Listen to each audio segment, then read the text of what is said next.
وعباد الرحمن الذين يمشون على الأرض هونا وإذا خاطبهم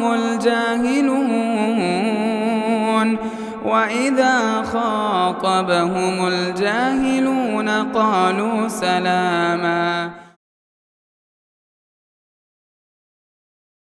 تمام قسم کی تعریفات وحدہ لا شریک خالق کائنات مالک ارض و سما کے لیے ہے۔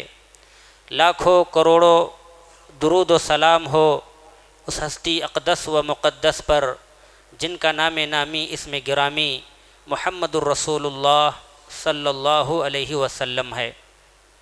حاضرین خطبہ جمعہ، جیسا کہ آپ بالکل واقف ہیں، آج کا جو عنوان ہے وہ ہے قیامت کی ہولناکیاں۔ محترم حضرات، قرآن مجید میں اللہ رب العالمین نے مختلف مقامات پر قیامت کے مختلف نام بیان فرمائے ہیں۔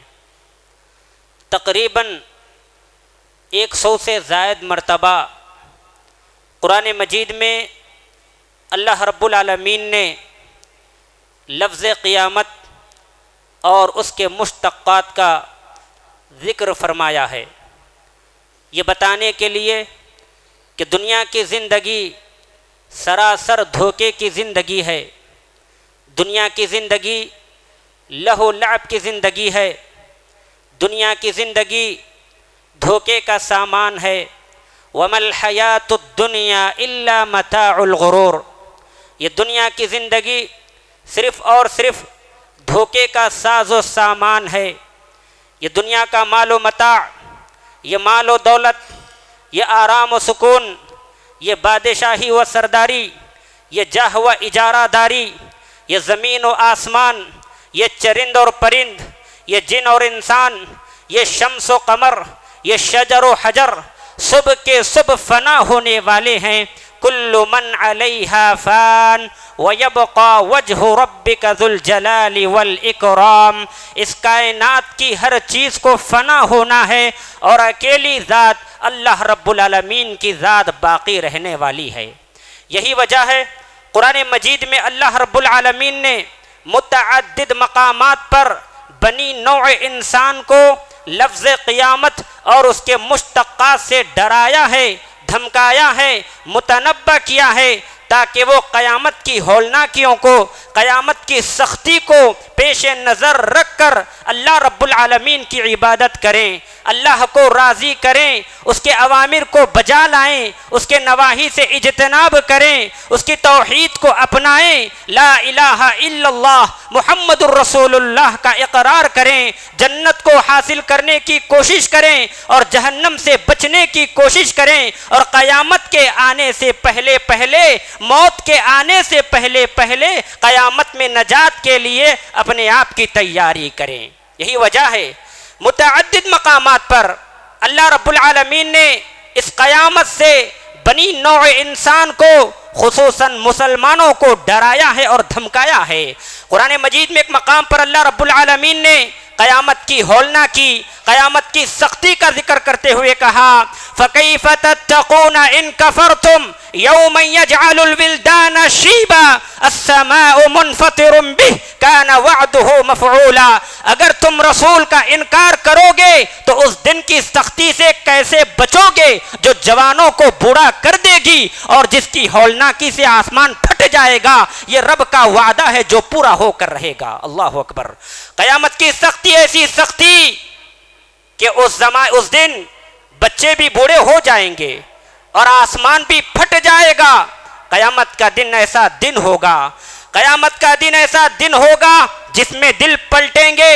قرآن مجید میں اللہ رب العالمین نے فرمایا رجال لا تلہیہم تجارت ولا بیع عن ذکر اللہ واقام الصلاة وایتاء الزکاة یخافون یوما تتقلب فیہ القلوب والابصار۔ اللہ تعالیٰ نے فرمایا ہدایت یافتہ لوگ وہ ہیں جنہیں ان کی تجارت، کاروبار، خرید و فروخت نماز سے، اللہ کی یاد سے اور زکوٰۃ ادا کرنے سے غافل نہیں کرتی. یخافون یوما تتقلب فیہ القلوب والابصار، اور ہدایت یافتہ لوگ وہ ہیں جو اس دن سے ڈرتے ہیں جس میں دل پلٹے جائیں گے اور دیدے پتھرا جائیں گے. اللہ اکبر. اس آیت کریمہ میں اللہ تعالیٰ نے اہل ایمان کے چند صفات کو بیان کیا. اہل ایمان تجارت بھی کرتے ہیں، خرید و فروخت بھی کرتے ہیں، کاروبار بھی کرتے ہیں. کاروبار کرنے کے ساتھ ساتھ اہل ایمان نماز قائم کرتے ہیں، اللہ رب العالمین کا ذکر کرتے ہیں، زکوٰۃ ادا کرتے ہیں. تجارت، کاروبار، یہ چیزیں نماز سے ان کو غافل نہیں کرتی، اللہ رب العالمین کی یاد سے غافل نہیں کرتی، زکوٰۃ ادا کرنے سے غافل نہیں کرتی. یخافون یوما تتقلب فیہ القلوب والابصار. اہل ایمان تجارت کرنے کے ساتھ ساتھ اللہ رب العالمین کی عبادت کرنے کے ساتھ ساتھ قیامت سے غفلت میں نہیں ہیں، بلکہ قیامت کے دن سے ڈرتے ہیں اور قیامت آنے سے پہلے پہلے تیاری کر لیتے ہیں. یہ اہل ایمان کی نشانی ہے. اسی لیے ہر مسلمان کے لیے ضروری ہے وہ قیامت آنے سے پہلے پہلے، اپنی موت آنے سے پہلے پہلے، اللہ رب العالمین کے سامنے حاضر ہونے سے پہلے اپنے آپ کی تیاری کرے تاکہ میدان حشر کی سختی سے نجات اس کو مل جائے. حضرات، قیامت کا دن وہ دن ہوگا جس میں آنکھیں پھٹ جائیں گی. قرآن مجید میں اللہ تعالیٰ نے فرمایا وَاقْتَرَبَ الْوَعْدُ الْحَقُّ فَإِذَا هِيَ شَاخِصَةٌ أَبْصَارُ الَّذِينَ كَفَرُوا يَا وَيْلَنَا قَدْ كُنَّا فِي غَفْلَةٍ مِّنْ هَذَا بَلْ كُنَّا ظَالِمِينَ. جب سچا وعدہ قریب آ جائے گا فَإِذَا هِيَ شَاخِصَةٌ أَبْصَارُ الَّذِينَ كَفَرُوا، تو کافروں کی آنکھیں اچانک پھٹ جائیں گی. یا ویلنا قد کننا فی غفلۃ من ھذا، اور ان کی زبان سے نکل جائے گا ہائے افسوس، ہم ہی اس قیامت سے متعلق غفلت میں پڑے تھے، اس آخرت سے متعلق ہم بالکل غافل تھے اور بلکہ ہم ہی ظالم تھے. آج مسلم سماج کا مشاہدہ کیا جائے تو مسلم سماج کا اکثر طبقہ یہود و نصارہ اور کفار کے روش پر گامزن ہے. یہود و نصارہ اور کفار مکہ بھی قیامت کی بالکل پرواہ نہیں کیا کرتے تھے. آج امت مسلمہ کا بھی یہی حال ہے. امت مسلمہ تجارت میں مصروف، کاروبار میں مصروف، اولاد کو پالنے میں مصروف، دنیا کی آسائش و آرام کو حاصل کرنے میں مصروف، اور انہی چیزوں میں مصروف ہو کر قیامت سے بالکل غافل ہو گئے ہیں. اور اللہ تعالیٰ اس غفلت کا ذکر کرتے ہوئے قرآن مجید میں اللہ تعالیٰ نے فرمایا اقترب للناس حسابهم وهم في غفلة معرضون. لوگوں کے حساب و کتاب کا وقت بالکل قریب آ چکا ہے، قیامت بالکل قریب آ چکی ہے، حشر کا میدان بالکل قریب آنے والا ہے. ونراہ قریبا، اور اس قیامت کو ہم بالکل قریب دیکھ رہے ہیں، مگر پھر بھی لوگ غفلتوں میں پڑے ہوئے ہیں. لوگوں کو دنیا کمانے میں پڑے ہوئے ہیں. اللہ تعالیٰ ارشاد فرما رہا ہے اس قیامت کو یاد کر کے بھی زندگی گزارو اور قیامت کے آنے سے پہلے پہلے اپنی تیاری کر لو. حضرات، قیامت کا دن وہ دن ہوگا جس میں کلیجے منہ کو آئیں گے. قرآن مجید میں اللہ تعالیٰ نے فرمایا وَأَنذِرْهُمْ يَوْمَ الْآزِفَةِ إِذِ الْقُلُوبُ لَدَى الْحَنَاجِرِ كَاظِمِينَ. اے پیغمبر محمد مصطفیٰ صلی اللہ علیہ وسلم، آپ لوگوں کو اس دن سے ڈرائیے جس دن کلیجے منہ کو آئیں گے. قیامت کا دن ایسا دن ہے جس میں دل کانپ رہے ہوں گے. اللہ تعالیٰ نے فرمایا یوم ترجف الراجفہ تتبعها الرادفہ قلوب یومئذ واجفہ ابصارها خاشعہ. جس دن کانپنے والی زمین کانپنے لگے گی، تتبعها الرادفہ، اور ایک زبردست جھٹکا پڑے گا. قلوب یومئذ واجفہ، اس دن دل کانپ رہے ہوں گے. ابصارها خاشعہ، اور نگاہیں سہمی ہوئی ہوں گی. قیامت کے دن سے متعلق قرآن مجید میں اللہ تعالیٰ نے اور بھی بہت سے مقامات پر جگہ جگہ پر امت مسلمہ کو ڈرایا ہے. اللہ تعالیٰ نے فرمایا اذا الشمس كورت واذا النجوم انكدرت واذا الجبال سيرت واذا العشار عطلت واذا الوحوش حشرت واذا البحار سجرت. یہ سورج جن کو ہم دیکھ رہے ہیں روز مشرق سے طلوع ہو کر مغرب میں غروب ہو جاتا ہے، پھر اللہ تعالیٰ کی اجازت لے کر مشرق سے طلوع ہو جاتا ہے، اس سورج کو لپیٹ دیا جائے گا۔ وَإِذَا النُّجُومُ انْكَدَرَتْ، قیامت کا دن وہ دن ہوگا، یہ روشن ستارے جو اپنی روشنی سے اور خوبصورتی سے آسمان دنیا کو مزین کیے ہوئے ہیں، آسمان دنیا کو منور کیے ہوئے ہیں، بے نور کر دیے جائیں گے۔ وَإِذَا الْجِبَالُ سُيِّرَتْ، قیامت کا دن وہ دن ہوگا، یہ بلند و بالا پہاڑ، یہ ہمالیہ جیسے پہاڑ جن کو اللہ رب العالمین نے زمین کے بیلنس کے لیے زمین میں نصب کیا ہے، ان کو اڑا کر ہواؤں میں بکھیر دیا جائے گا، یہ ہواؤں میں فضاؤں میں روئی کی طرح اڑا دیے جائیں گے۔ وَإِذَا الْعِشَارُ عُطِّلَتْ، اور قیامت کا دن وہ دن ہوگا 10 ماہ کی حاملہ اونٹنی کو بھی بیکار چھوڑ دیا جائے گا۔ 10 ماہ کی حاملہ اونٹنی کی مثال اللہ تعالیٰ نے اس لیے دی چونکہ عرب میں 10 ماہ کی حاملہ اونٹنی کی حیثیت اس کی بہت ہی قیمت ہوا کرتی تھی، اسی لیے اللہ نے فرمایا وَإِذَا الْعِشَارُ عُطِّلَتْ، یہ 10 ماہ کی حاملہ اونٹنی کو بھی قیامت کے دن بیکار چھوڑ دیا جائے گا۔ وَإِذَا الْوُحُوشُ حُشِرَتْ، قیامت کا دن وہ دن ہوگا جس میں وحشی جانوروں کو انصاف دلانے کے لیے بھی جمع کیا جائے گا۔ وَإِذَا الْبِحَارُ سُجِّرَتْ، اور یہ بڑے بڑے تا حد نگاہ نظر آنے والے سمندر، ان کو بھی اللہ رب العالمین کے حکم سے بھڑکا دیا جائے گا اور اس میں آگ بھڑکائی دی جائے گی، آگ سے یہ بھڑک جائیں گے۔ قیامت کا دن یہ دن ہوگا، انتہائی خطرناک دن ہوگا۔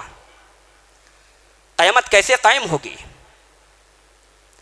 قیامت اللہ رب العالمین کے حکم سے حضرت اسرافیل علیہ السلام سور میں پھونک ماریں گے۔ وقوع قیامت کے لیے 2 مرتبہ سور پھونکی جائے گی، بعض علماء کہتے ہیں 3 مرتبہ، بعض علماء کہتے ہیں 4 مرتبہ، لیکن حقیقت میں 2 مرتبہ سور میں پھونکا جائے گا۔ اللہ رب العالمین کے حکم کے بعد اسرافیل علیہ السلام سب سے پہلے سور پھونکیں گے۔ جیسے ہی پہلی مرتبہ سور میں پھونکا جائے گا، زمین و آسمان کی ساری مخلوق، یہ انسان و جن، یہ چرند و پرند اور دنیا میں بسنے والی دیگر ساری مخلوقات ہلاک ہو کر رہ جائے گی سوائے اس کے جسے اللہ چاہے۔ اور پھر ایک مدت کے بعد دوسری سور پھونکی جائے گی۔ ابو ہریرہ رضی اللہ تعالیٰ سے روایت ہے، وہ کہتے ہیں اللہ کے نبی صلی اللہ علیہ وسلم نے فرمایا ما بین النفختین 40، دونوں نفخوں کے درمیان 40۔ صحابہ اکرام نے ابو ہریرہ سے پوچھا، لوگوں نے 40 سے مراد کیا ہے؟ کیا 40 دن ہے؟ ابو ہریرہ نے کہا کہ میں نہیں جانتا۔ لوگوں نے پوچھا 40 سے مراد کیا 40 ماہ ہیں؟ ابو ہریرہ نے کہا میں نہیں جانتا۔ لوگوں نے پھر پوچھا کیا 40 سے مراد 40 سال ہیں؟ ابو ہریرہ نے کہا میں نہیں جانتا۔ بہرحال ایک لمبی مدت کے بعد اللہ رب العالمین کے حکم سے اسرافیل علیہ السلام پھر سور میں پھونکیں گے۔ اس کے بعد لوگ قبروں سے نکل کر میدان محشر کی طرف بھاگ جائیں گے، جس کا ذکر قرآن مجید میں بھی اللہ رب العالمین نے دیا، یوم یخرجون من الاجداث سراعا کانہم الی نصب یوفضون۔ اور محمد الرسول اللہ صلی اللہ علیہ وسلم نے ارشاد فرمایا یحشر الناس علی 3 طرائق راغبین وراہبین، میدان محشر میں لوگوں کو 3 گروہوں میں اکٹھا کیا جائے گا۔ ایک راغبین کا گروہ یعنی جنت کو حاصل کرنے کا خواہش مند گروہ، اور ایک راہبین کا یعنی جہنم سے ڈرنے والوں کا گروہ۔ یہ دونوں گروہ مسلمانوں کے ہوں گے۔ ان میں سے کچھ ایک اونٹ پر 2 سوار ہو کر میدان محشر کی طرف چلے جائیں گے، اور ان میں سے کچھ ایک اونٹ پر 3 سوار ہو کر میدان محشر کی طرف چلے جائیں گے، اور ان میں سے کچھ ایک اونٹ پر 4 سوار ہو کر میدان محشر کی طرف جائیں گے، اور ان میں سے کچھ ایک اونٹ پر 10 سوار ہو کر میدان محشر کی طرف چلے جائیں گے۔ اور کافروں کو ایک آگ آئے گی، ان کو ہانکتے ہوئے میدان محشر کی طرف لے کر چلی جائے گی۔ یہ قیامت کا دن ہوگا۔ سارے لوگ میدان محشر میں کھڑے ہوں گے، ننگے بدن، بھوکے پیاسے، نفسی کے عالم میں مالک یوم الدین کے سامنے عاجزی و انکساری کے ساتھ کھڑے ہوں گے، اور فرشتے بھی اللہ رب العالمین کے سامنے صف بصف کھڑے ہو جائیں گے۔ یوم یقوم الروح والملائکۃ صفا لا یتکلمون الا من اذن له الرحمن وقال صوابا۔ فرشتوں کے اندر بھی ہمت نہیں ہوگی کہ وہ کچھ بات کر سکیں۔ ساری کائنات کے لوگ اللہ رب العالمین کے سامنے حاضر ہیں، اور فرشتے حضرت جبریل علیہ السلام اور اللہ کے تمام فرشتے اللہ رب العالمین کے صاف صف بصف باندھ کر کھڑے ہیں. لا یتکلمون الا من اذن له الرحمن وقال صوابا. زبان سے کوئی لفظ ادا کرنے کی ہمت و جسارت نہیں کرتے ہوں گے.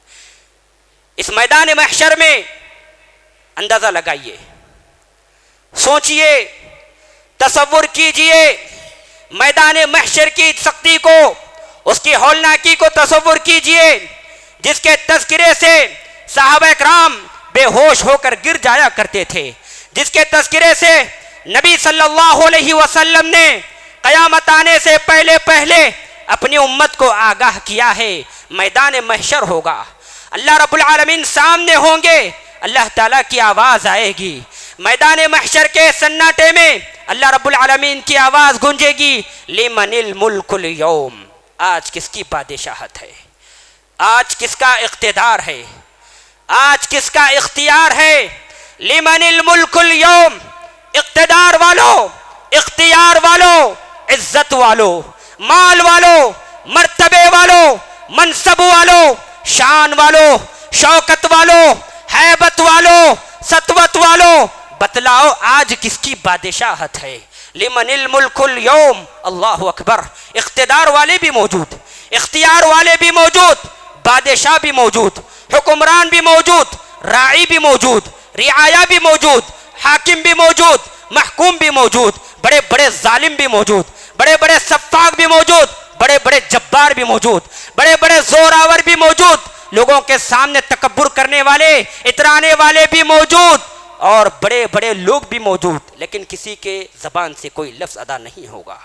پھر آواز آئے گی، لمن الملک اليوم. کس کی بادشاہت؟ کہاں ہیں وہ دنیا میں جو اپنے آپ کی بڑائی جتانے والے تھے، دنیا میں جو تکبر کیا کرتے تھے، اتراتے تھے؟ کسی کے زبان سے کوئی لفظ ادا نہیں ہوگا. للہ الواحد القہار. اللہ رب العالمین خود کہیں گے آج اقتدار و اختیار والا صرف اور صرف اللہ رب العالمین ہے. آج صرف بادشاہت اللہ رب العالمین کی ذات کی ہے.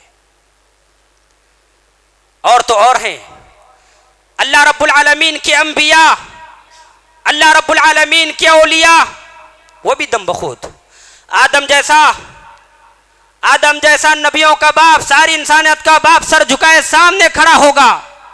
نوح جیسا 950 سال تبلیغ کرنے والا پیغمبر بھی چپ ہوگا. ابراہیم جیسے صاحب عزم رسول جن کو اللہ رب العالمین نے اپنا دوست قرار دیا ہے، ان کی زبان سے بھی کچھ لفظ ادا نہیں ہوگا. میدان محشر کی اتنی خطرناک ہولناکی میں، اتنی سختی کے دن میں لوگ حضرت آدم علیہ السلام کے پاس آئیں گے اور کیا کہیں گے؟ اے آدم، آپ ہمارا حال دیکھ رہے ہیں، ہماری پریشانی دیکھ رہے ہیں، آپ اللہ رب العالمین کے پاس جا کر ہماری سفارش کریں. حضرت آدم علیہ السلام کہیں گے، لوگوں، آج میں خود اپنی غلطی سے شرمندہ ہوں، نادم ہوں، اور میں اپنے رب کے پاس جا کر سفارش نہیں کر سکتا. تم جاؤ حضرت نوح علیہ السلام کے پاس، اس لیے کہ وہ اس دنیا کے سب سے پہلے رسول اور نبی ہیں. لوگ حضرت نوح علیہ السلام کے پاس آئیں گے. حضرت نوح علیہ السلام کے پاس آ کر کہیں گے، اے حضرت نوح، آپ اللہ رب العالمین کے پاس جائیے اور ہماری سفارش کریے. حضرت نوح علیہ السلام بھی اپنی غلطی کا اعتراف کریں گے، یاد کریں گے اور کہیں گے کہ آج میرا رب اتنا غضبناک ہے، میں اپنے رب کے پاس جا کر تمہاری سفارش نہیں کر سکتا. تم جاؤ ابراہیم علیہ السلام کے پاس. لوگ ابراہیم علیہ السلام کے پاس آئیں گے اور کہیں گے، اے ابراہیم، آپ اللہ رب العالمین سے ہمارے لیے سفارش کیجئے. ابراہیم علیہ السلام کیا کہیں گے کہ آج میرا رب بڑا غضبناک ہے، میں آج تمہاری سفارش کے لیے میرے رب کے پاس نہیں جا سکتا. تم جاؤ حضرت موسیٰ علیہ السلام کے پاس. لوگ حضرت موسیٰ علیہ السلام کے پاس آئیں گے. قیامت کی ہولناکی کا تصور کیجئے. بڑے بڑے انبیاء بھی اللہ رب العالمین کے سامنے زبان کھولنے سے خوف محسوس کر رہے ہیں. حضرت موسیٰ علیہ السلام حضرت عیسیٰ علیہ السلام کے پاس بھیجیں گے. کہاں ہیں وہ لوگ جو کہتے ہیں قیامت کے دن خواجہ بندہ نواز بچائیں گے، قیامت کے دن خواجہ غریب نواز بچائیں گے، غوث کا دامن پکڑ لو، قیامت کے دن عبدالقادر جیلانی رحمہ اللہ بچائیں گے. یہاں پر بڑے بڑے انبیاء بڑے بڑے انبیاء کا مقام یہ ہے، بڑے بڑے انبیاء کی زبان سے کوئی لفظ ادا نہیں ہو رہا ہے۔ حضرت موسیٰ علیہ السلام بھی حضرت محمد رسول اللہ صلی اللہ علیہ وسلم کے پاس بھیجیں گے۔ حضرت محمد صلی اللہ علیہ وسلم کے پاس لوگ آئیں گے اور کہیں گے اے محمد رسول اللہ صلی اللہ علیہ وسلم، آپ امام کائنات ہیں اور تاجدار مدینہ محمد مصطفیٰ صلی اللہ علیہ وسلم ہیں۔ اللہ رب العالمین نے آپ کے اگلے اور پچھلے گناہ معاف فرما دیے ہیں، آپ اللہ رب العالمین کے سامنے جا کر ہماری سفارش کیجئے۔ یہ شفاعت کبریٰ کا حق جو سب سے پہلے حاصل ہوگا وہ محمد مصطفیٰ صلی اللہ علیہ وسلم کو حاصل ہوگا، نہ خواجہ بندہ نواز کو ہوگا، نہ غریب نواز کو ہوگا، نہ عبد القادر جیلانی کو ہوگا، نہ پیر و مرشد کو ہوگا، نہ کسی سرکار کو ہوگا۔ اگر ہوگا تو محمد الرسول اللہ صلی اللہ علیہ وسلم کو ہوگا۔ آپ صلی اللہ علیہ وسلم جیسے ہی اللہ رب العالمین کی ذات کو دیکھیں گے تو فوراً آپ صلی اللہ علیہ وسلم سجدے میں گر جائیں گے اور اللہ رب العالمین کی حمد و ثنا بیان کریں گے۔ پھر اللہ تعالی محمد الرسول اللہ صلی اللہ علیہ وسلم سے مخاطب ہوگا، یا محمد ارفع رأسک سل تعطى واشفع تشفع۔ دیکھیے پوری کائنات کے لوگ موجود ہیں اور سفارش کرنے کا حق کس کو حاصل؟ محمد الرسول اللہ صلی اللہ علیہ وسلم کو۔ انبیاء بھی اللہ رب العالمین کے پاس جانے سے گھبرا رہے ہیں، آدم، ابراہیم، نوح علیہ السلام، موسیٰ و عیسیٰ اور بھی تمام کے تمام انبیاء اللہ رب العالمین کے سامنے جانے سے خوف کر رہے ہیں۔ ایسے وقت میں محمد مصطفیٰ صلی اللہ علیہ وسلم اللہ تعالیٰ سے اجازت طلب کریں گے۔ اللہ کہے گا یا محمد ارفع رأسک، اے محمد اپنا سر اٹھائیے، سل تعطى مانگیے عطا کیا جائے گا، واشفع تشفع سفارش کیجئے تمہاری سفارش کو قبول کیا جائے گا۔ اس کے بعد محمد الرسول اللہ صلی اللہ علیہ وسلم موحدین کی سفارش کریں گے۔ یہ ہے انتہائی خطرناک دن، لرزہ خیز دن، پریشانی کا دن، جس میں لوگ پسینے میں شرابور ہو کر کھڑے ہوں گے، جن کے جسموں پر نہ لباس ہوگا، نہ کپڑوں کی دھجی ہوگی۔ حضرت عائشہ رضی اللہ تعالی عنہا نے فرمایا اللہ کے نبی سے، اے اللہ کے نبی صلی اللہ علیہ وسلم، کیا قیامت کے دن لوگ بغیر کپڑے کے ہوں گے؟ تو اللہ کے نبی نے فرمایا ہاں عائشہ، لوگ بغیر کپڑوں کے، بغیر مختون کے قیامت کے دن کھڑے ہوں گے، پسینے میں شرابور ہو کر کھڑے ہوں گے۔ عائشہ رضی اللہ تعالی عنہا نے فرمایا اے اللہ کے نبی صلی اللہ علیہ وسلم، یہ بتا دیجئے کیا مرد اور عورت ایک طرف ایک دوسرے کو نہیں دیکھیں گے؟ تو اللہ کے نبی نے فرمایا عائشہ، اس دن کی سختی کا عالم یہ ہوگا کسی کو کسی کے طرف دیکھنے کی ہوش تک نہیں ہوگی۔ اتنا خطرناک دن ہوگا قیامت کا دن، حشر کا دن اتنا خطرناک دن ہوگا۔ میدان محشر میں کھڑے لوگ یہ التجا کریں گے اے اللہ خواہ ہمیں جہنم میں ڈالنا ہے جہنم میں ڈال دے، مگر اس میدان محشر سے ہمیں نجات عطا فرما۔ اتنا خطرناک حشر کا دن ہوگا، اتنی خطرناک حشر کی ہولناکیاں ہوں گی۔ اللہ تعالیٰ سے دعا ہے اللہ تعالیٰ ہم تمام کو حشر کی ہولناکیوں اور اس کی سختیوں کو پیش نظر رکھ کر قیامت سے اور موت سے آنے سے پہلے ہمیں نیک عمل کرنے کی توفیق عطا فرما۔ آمین وآخر دعوانا ان الحمد للہ رب العالمین۔ مسجد عباد الرحمن کے پلیٹ فارم سے ہونے والی دعوت و تبلیغ کے مشن کو آگے بڑھانے میں ہمارا بھرپور ساتھ دیں۔ علم و عمل سے ناطہ جوڑنے کے لیے اہل علم سے جڑیں۔ مسجد عباد الرحمن کے یوٹیوب چینل کو سبسکرائب کریں اور آگے شیئر کرنا ہرگز نہ بھولیں۔ فجزاکم اللہ